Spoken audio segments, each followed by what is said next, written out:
ISKCON হিন্দুত্ববাদীর আস্থানা Barishal BM college. কিছুদিন আগে Barishal BM কলেজে ভাগোয়া ল্যাপটপ ইস্যুতে মুসলিম ভাইদের ইসকন হিন্দুরা যুবদল নেতাদের সহযোগিতায় গ্রেফতার ও মারধর করেছিল, যা আমরা এই ভিডিওতে আপনাদের জানিয়েছিলাম। সম্প্রতি বরিশাল বিএম কলেজের সায়েন্স বিভাগের প্রথম বর্ষের এক ইসকন হিন্দু দুইটা মুসলিম হিজাবি মেয়েকে এই ইসকন মন্দিরে ঢুকিয়েছিল। মন্দিরে মুসলিম মেয়েদের নিয়ে সংঘবদ্ধ ধর্ষণের ঘটনা আমরা অনেক শুনেছি।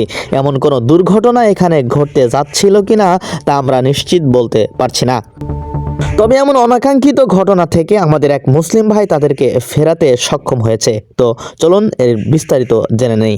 এটা হচ্ছে ইসকন মন্দির, এই যে ইসকন মন্দির। আর এখানে এই যে মুসলিম মেয়ে দুইটা ঢুকছে এখানে, আর ওই ছেলেটা হলো হিন্দু ছেলে, ঠিক আছে। ওর হাতে লাল ফিতা আছে, আপনাদের দেখাচ্ছি, ঠিক আছে। মেয়ে দুইটা মুসলমান,